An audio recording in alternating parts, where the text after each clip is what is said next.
Hey guys, welcome back to my channel. I don't know why I'm wearing these glasses, I just feel like it's appropriate when I'm doing book reviews because I need to look a bit nerdy, a bit more sophisticated, like I actually read. I don't think it makes me look sophisticated at all actually.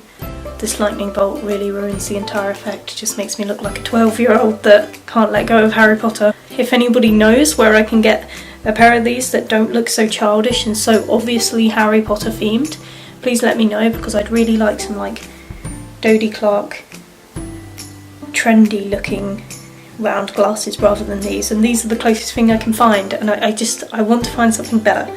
I started reading Adolescence by Gabbie Hanna. If you don't know her, she is known as the Gabbie Show on YouTube. She started off as a Viner and then she moved on to YouTube after that when Vine died, RIP. To be honest, I didn't ask for this for Christmas, like I asked for Dodie's book. But when I opened this, I was more excited about this than Dodie's, mainly because I wasn't expecting it, and I just love a surprise on Christmas Day. So when I opened this, I was so excited, and I was like, oh my god, this is actually amazing, because I didn't even ask for this for Christmas, and I didn't think about asking for it, mainly because she said that it was about poetry, so I was like, I wouldn't really buy it for myself, but because somebody else bought it for me, now I was willing to give it a go and give it a shot. I definitely wouldn't have bought this for myself, no matter how big of a fan I am of the Gabbie Show. Gabbie Hanna, sorry, she's rebranded. I wouldn't have gone out into a bookstore. Why can I not talk today? Into a bookstore, and I would not have picked this up for myself. He also got me Dodie's book, which I Why can I not? Word. If you want to watch that, you can click on the stuff in the description down below, because I also review other YouTuber books and I do a series on it, so yeah. So like I said, this is all poetry, and to be honest, some of the poems in there I didn't really get, like half of them didn't really feel like poems. I think it's because I'm so used to don't get me wrong, I used to study English and I really enjoyed English literature and it was my favourite subject, and I've always wanted to be a writer. That's something I've always wanted, so one day if I ever get big on YouTube, look back at these videos, I'm telling you now, I have always wanted to be a writer. It's always been my dream to publish my own work, and you know, in English literature we would analyse like poems and what they mean and things, and I'd always find it really boring, so I think it kind of put me off poetry.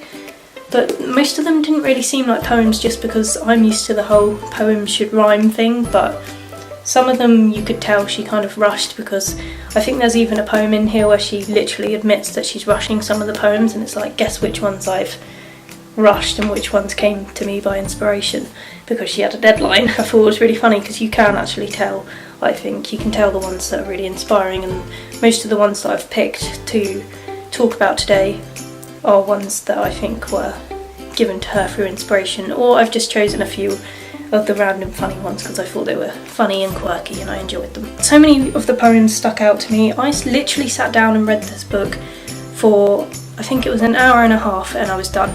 Like, I read it front to back. I didn't even need to get a bookmark because I read it that quickly. Like, I genuinely went through this book from front to finish in an hour and a half, which isn't hard to do because they're just short poems. However, it's quite impressive if you think about it. So it's actually the next day now because, like an idiot, I forgot to charge my camera before filming.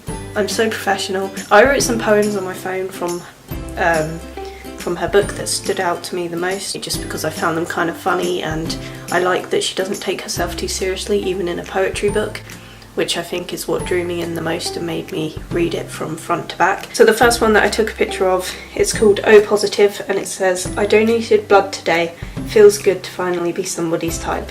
I put this on my Snapchat because I thought it was hilarious, and I put the caption, me. I just thought that was hilarious. It's a 2-line poem. I just really liked the quick,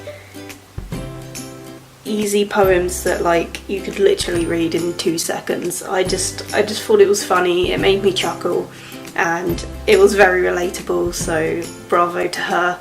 I just thought it was funny, and it was a nice thing to share on my Snapchat just to give people a laugh. And yeah, I think just her sense of humour and the way she can take the piss out of herself just really drew me into the book the most. Some people don't like self-deprecation too much because it has become quite a big trend on YouTube to be like very aware of your own flaws, and self-deprecation is often used to make your audience like you, because if you're taking the mick out of things about yourself, then an audience member doing that to you is almost like a shield as well. It's not just to make people like you so that they're like, oh, relatable, she knows her own flaws and she's very self-aware. It's also as a shield against bad comments and things, and I do it quite a lot just in regular life. I self-deprecate on things that I know that people pick on me about in real life, so that when they do it to me it doesn't hurt, because I'm like, lol, I've just said that, I've just like self-deprecated myself on that, so why are you bringing it up? It clearly doesn't hurt me. And it does work. Like, people don't bring up things about you. For instance, if I'm self-deprecating all the time about the fact that I'm single, someone coming up to me and saying, oh, why are you single? It doesn't hurt as much anymore, because I self-deprecate about it so much that other people know that I'm aware of it, and they know that I can make fun out of the situation and I can have a sense of humour about it. But to me, I find self-deprecation endearing, and I know that not a lot of people do anymore because it's such a big trendy thing, but I do think it helps. Maybe it's not the healthiest way, you could argue, to deal with your problems, but for me it was very endearing in this book that she was so self-deprecating in a way that kind of opened your eyes to the fact that she's just a normal person like you and me. This one's a bit deeper. It's called BFF. This one stood out to me just because I think that everyone can relate to the feeling of loneliness every now and then. I like to think I'm quite good at being on my own, but every now and then I do really feel it, and it will just come out of nowhere, like in the middle of the night. I'll be in bed and suddenly I'll just feel this overwhelming sense of loneliness. Or it's not even to do with like not having a boyfriend or anything. Sometimes I just start thinking about things and I think I'm truly alone in this world. And I don't know if you do it too, or if everybody does this, but I've definitely had long periods of time where I felt really, really alone, especially in my teenage years. You know, I've made a video about my depression years ages ago. I'm not going to go into that again. I actually looked back on that last night and ended up crying. I was like, I think I can watch this back now without crying. Nope, still not over it. I still cry every time I watch that video. Which, crying at yourself, I mean, that's arguably very vain, but you know, my point is everybody can relate to loneliness on some level. I think feeling lonely is one of the worst feelings in the world, I think, and this poem stuck out to me for that reason, so I'll read it to you. Lonely's been my bestest friend for as long as I can remember. He gets a little clingy, especially mid to late December, but Lonely's always been there every single time I've cried. Through all the downs and highs, he's never left my side. Even when I hide away where no one else can see me, Lonely is my best friend because Lonely never leaves me. And I could also tell that this one was one of those ones that hit her from inspiration and from experience. It didn't seem like it was just thrown in there because she had a deadline, like she joked a few times in the book. This seemed like one of those genuine poems that she wrote from inspiration, and I don't know, I just thought that was a nice one to share. I'm not very good at being critical and analysing poems, but this is a first for me and I really did enjoy it, so bravo to the Gabbie Show for the Gabbie Show. Sorry, you've rebranded, I keep doing that for getting me into poetry, because honestly I didn't think, what I thought was going to happen was that I was going to start reading the book, I'd be put off by the poetry side and I'd stop reading it halfway through, but I read it front to back and I really enjoyed it, surprisingly, and I might even reread it. I actually wanted to reread it again straight away after, but I thought that's a bit soon. Okay, this is another really short one. This is called Hide. Everyone's asking if I'm feeling okay. The truth is, I'm always feeling this way. I'm just having a hard time disguising it today. You might think this is very generic and very like, oh, I've heard this before, this sounds like Tumblr. You can have your opinion on that, but I just thought that this is relatable to everyone, and there's a reason, you know, everyone's talking about depression and stuff like on the internet, and there's a reason everyone can relate to it, because I think that everybody does go through these feelings in life, whether it be early on during your teenage years or during childhood, or whether it be in your adulthood or later on in life. I think that everybody does go through depression for whatever reason. Sometimes, in fact, most of the time, depression will come out of nowhere, and some people suffer with it more than once in life, which sucks. I can't imagine having to go through it twice. Like, that just would seem pointless to me. I can see why people would give up in that kind of scenario. I'm not saying you should if that's your situation, by the way, but I can see why you would give up if you fell into depression twice, because you'd just be like, God. Because for me, for instance, it took me like 6, 7, maybe 8 years to get out of it completely, and I couldn't imagine having to waste another 8 years of my life feeling that way. So, you know, I just think that mental health is important to talk about, and it's very self-explanatory. I don't really need to like analyse this poem. I just thought that it was a good one to share with you. This is called Stunted. Why is it that I cry when I'm angry and fight when I'm sad? I laugh when I'm uneasy and stifle giggles when I'm glad. I'm silent when I'm scared but speak when I'm unsure. Well done, Rebecca. I'm emotionally impaired and vicariously immature. I also think I just said that word wrong. Wow, you would not believe that I used to study English. I think the blonde hair dye went to my head. This one, I can't really explain why this stuck out to me, it just did. I think the line, I cry when I'm angry and fight when I'm sad, they are the main things that just caught out to me, and I was like, gotta take a picture of this one. Like, this one just stuck out to me. I think that's a really relatable feeling. I do cry all the time when I'm angry, and I do ask myself all the time, why? Why do I? Why? I don't get it. I think it's a girl thing, I'm not really sure, let me know. Sorry, I'm not being sexist, maybe men cry when they're angry too, but I don't know. I'm not really sure why this one actually stuck out to me. I think it's the rhythm of it and the flow of the poem. For me, my definition of poem is kind of like with a flow and rhymes, so the ones that didn't do that kind of put me off, because I mean, I'm very amateur when it comes to poetry, so I like the basic, like, this is a poem, like it sounds like a poem. Like haikus and stuff, I don't really get them too much, like I understand it, but to me the poetry that sticks out is like basic, this rhymes, it's a poem.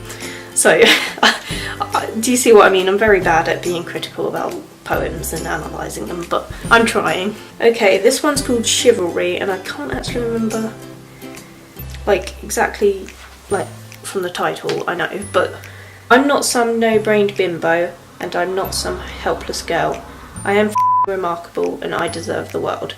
I don't need you to open my door, but the gesture would be nice. I don't need you to buy my meal, the offer would suffice. I don't need to be taken care of, but it'd be cool to know you care. I'm a holographic Charizard, highly desired and rare. Yo, I think she said Charizard, not Charizard. I even drop Pokemon references. See, yeah, I'm so stupid. Because I'm dope as shit. I'm good with just me. I don't need you, not even a tiny bit. But need and want are different, and I can't deny the latter. When it comes to you, autonomy, I'm so bad at reading, just really doesn't matter. But I don't ask for all your time, all my weight in gold. Weight in gold? Sorry, I'm tired. All I want is a good morning text and a hand to hold. Of all the things I listed, just know this to be true. I want you in my life, my love, as much as I don't need you. I think I relate to this so much on a personal level, because people are always questioning me why I'm single and stuff, and always being like, oh, you're pretty, you're funny, you're smart, like, why don't you have a boyfriend? I'm like, first of all, don't exactly agree with all of those statements, but thank you. Second of all, the reason I don't have a boyfriend is mainly down to me, and people never believe me when I say that. Like, they just laugh at me and they're like, sure. But it's true. Like, every time I've been close to being in a relationship or having something with someone, I cut it off because, I don't know, I have deep-rooted issues. I don't know, I do. And I know what they are. It's not like I need to go to a therapist to know what's wrong with me. Like, I know what my issues are and I'm trying to work through them. And I'm trying to push myself to, you know, actually go on dates and push myself further than dates and, you know, give people a chance rather than just cutting him off because there's one thing I don't like about him. Like, I need to give people a chance in order to fall for someone. You have to, I don't know, get past the things that might not be attractive to you. Like, I have to get past this whole, I have to be in love with them straight away. Like, I have to have a connection straight away. I mean, that's true to an extent, but I do think I need to get better at that. As much as I don't need you, I want you in my life, my love, as much as I don't need you.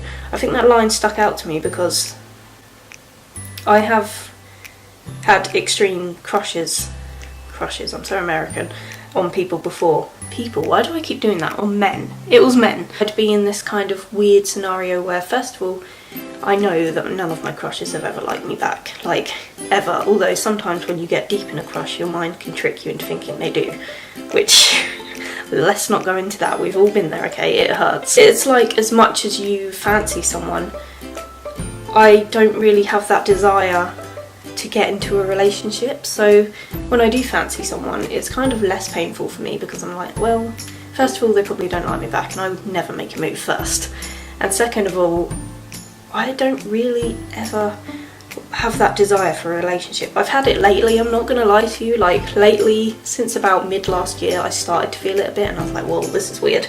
I've always been okay on my own, I've always been a strong, independent woman, and all of a sudden I started feeling a bit, you know, lonely and a bit like I needed a relationship. I don't know where that came from, but it did all of a sudden. Maybe it's because I'm getting older. I definitely can relate to that feeling of wanting someone but not needing them, and wanting a relationship but not needing it. Like, I'm totally fine on my own, but a relationship would be nice, and I've been saying this for years. So 2018, can you bless me with some man? Please. This one's called Cut, and I could relate to this at the time because I always get these urges to like cut my hair on my own and to dye it, and well, look at the mess that I made. I just thought this was relatable, and I'm just going to share this one and not say too much about it because I don't think there's much to analyse. Her hand trembled around the sharp, cold metal as she looked at her distorted face in the mirror. Just do it, she told her reflection. Don't do it, her reflection replied. Come on, she shouted at the glass. You're going to regret this, you always do, the glass warned back. No one gives a shit if I do it, she reminded them both. This is a permanent decision based on a temporary emotion, the mirror pleaded. Hair grows back, dumb snip.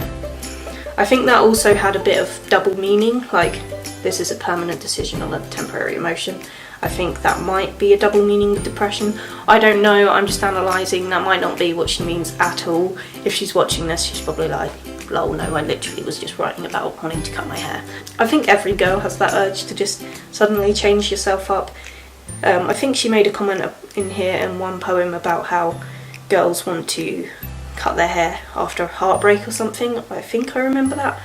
And I've heard that expression a lot and stuff, but for me, I don't cut my hair after heartbreak, just when I'm feeling, I don't know, not myself and like I need a kickstart. Like, it does make you feel fresh, and that sounds so stupid. I want to cut my hair right now to feel fresh and new, and also so that I can get the damage out. And I just really want to cut my hair up here right now, but I'm trying to fight that urge because I know it'll look awful because I've done that in the past and it looked so bad. It was my worst hairstyle ever. But you do get that urge every now and then, and I just thought this was relatable to share.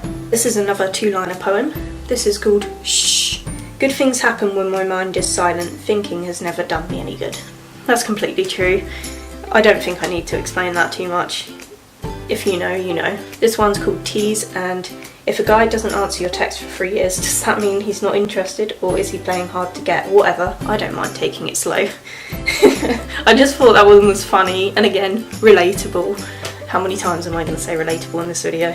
I just thought that was hilarious, and this is one that I would also share on Snapchat and be like, lol, me. This one's called Gone. I don't fear death, I fear the end of all my thoughts and dreams that will disappear into nothingness when I die. I don't think I need to explain that at all. Let's not go morbid, but yeah, I thought, wow, it's like she's seeing into my mind, so yeah. And I took a picture of the end of the poem. I'm sorry, but I don't know what this poem is called. I just took a picture of the last line because it just stuck out to me so much. I spent so much time anticipating having to wake up that I never fell asleep. I feel like that just explains my whole insomnia phase that I went through. I wouldn't sleep for like, oh god, weeks on end because I would just, and I still do this, like I did it last night, I did it the night before. I mainly do it on Sundays. I can't help it, I get that like back to school, back to work feeling. Not of like pure sickness and dread that I used to get at school, like that was horrible, horrible. Like I would feel physically sick to my body with anxiety about going to school because I hated school. You can never pay me enough to go back to school.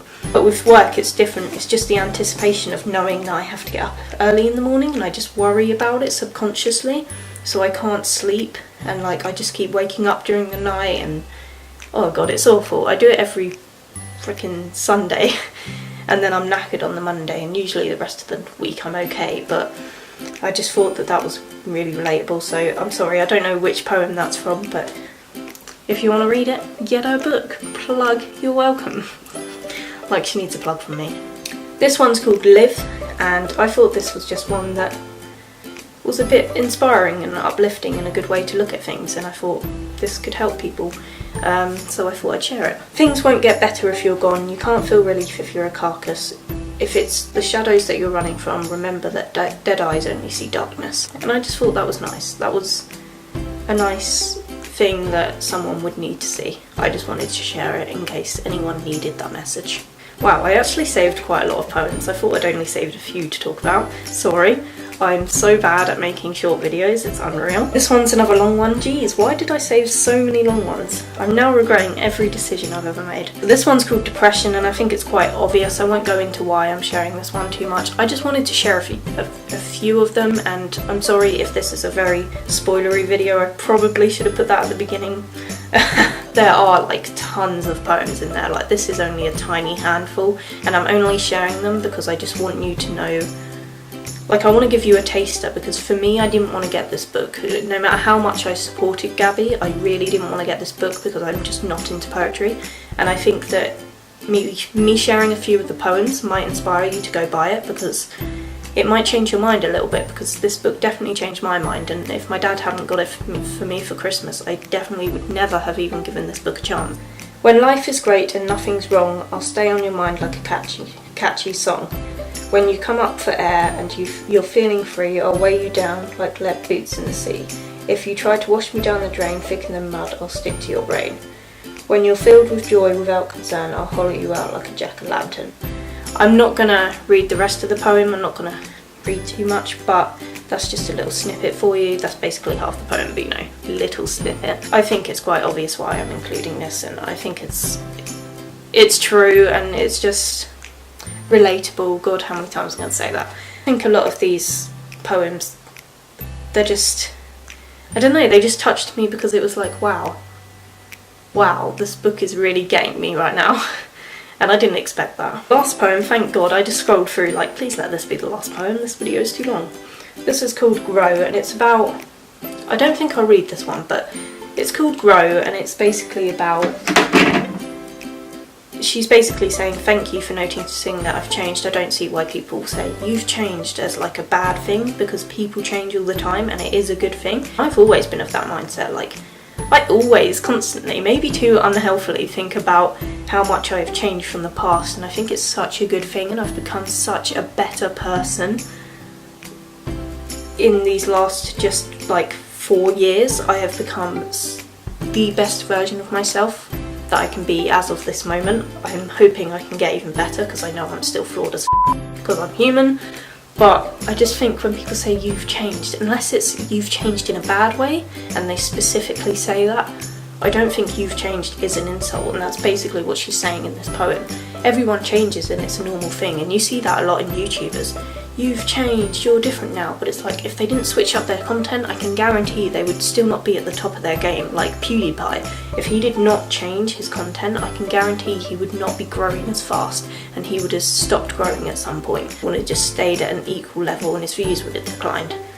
Because you see YouTubers like that, where they didn't change up their content and now they're struggling for views, and now they're changing their content but they're still struggling for views because they didn't change their content in time so that their audience could grow with them. People have just stopped watching, and I hate to draw the YouTube comparison, but you know, that's just an example. But in life, I think everybody changes, and you need to change to be able to cope with the roller coaster that is life. You have to be able to change, otherwise imagine if you still had the mentality of a child. You would not survive this adult world. You wouldn't. I mean, you find it hard enough to survive as an adult, or I don't know, maybe you don't, maybe you're a pro and I'm just good at it, but just imagine that for a second, that you're still the same person and you haven't learned from your mistakes or your experiences, and you haven't grown as a person, and you haven't developed. Like, just imagine what a horrible life that would be. That's why I thought I would share that one, but I'm not going to read it because I feel like I've shared too much. Out of 10, I would give this book, I'm going to say a 7 out of 10, just because I don't like scoring too high, only because poetry isn't really my thing, but I give it such a high rating because I was not expecting to enjoy because I was not expecting to enjoy because I was not expecting to enjoy it so much, and that's why I'm giving it such a big rating. It just opened my eyes to, you know, like I said with that last poem, maybe I can change and start reading new things that I've never really let myself fall into before. It surprised me, and I think that she's got a lot of talent. I never really knew that she was into writing poetry. The music that stemmed from writing this book, you know, she released Out Loud just as like a promo for this book, and now she's like making a full-length album, I'm pretty sure. I heard that rumour, not sure if it's true. You know, she's a really, really good singer, so I'm happy that that came out of the book, and I thought that I was just going to stick with her music and her videos and leave the book aside and just like not really check it out, but I'm glad I did, because it does seem a bit like her music is overshadowing the book sometimes. I don't know if that's true, it's probably not. That's how it looks from an outside perspective, and that would suck if I was her and I'd worked so hard to, you know, put my creativity into a project, and you can tell that she is into writing and that she's really into poetry, so, you know, it would just suck if something that she didn't expect, like the singing, was overshadowed. Wait, what? No, something she didn't expect, like the singing, overshadowed what she originally intended to put out. And I think that the book is underrated and definitely deserves more praise, because I think a lot of people right now are focusing on the fact like, oh my god, Gabbie can sing, she's incredible, like whoa, what is this? But she's also a really good writer, so credit where credit is due. Well done, she did very well. That's all I'm gonna say. So if you like this video, you can like, you can comment, and you can subscribe. I make new videos every Thursday and Sunday. You can turn on your notifications, because otherwise you won't see them. You just won't. I'm trying to hit 300 subscribers at least by the end of this month, which would be incredible. It's unrealistic, but that would be amazing to me. It doesn't sound like a lot to you people, but to me, imagining 300 people in a room looking at my face, that's terrifying. I hope you guys have a good week with whatever you're doing right now, and I will see you guys later. Bye!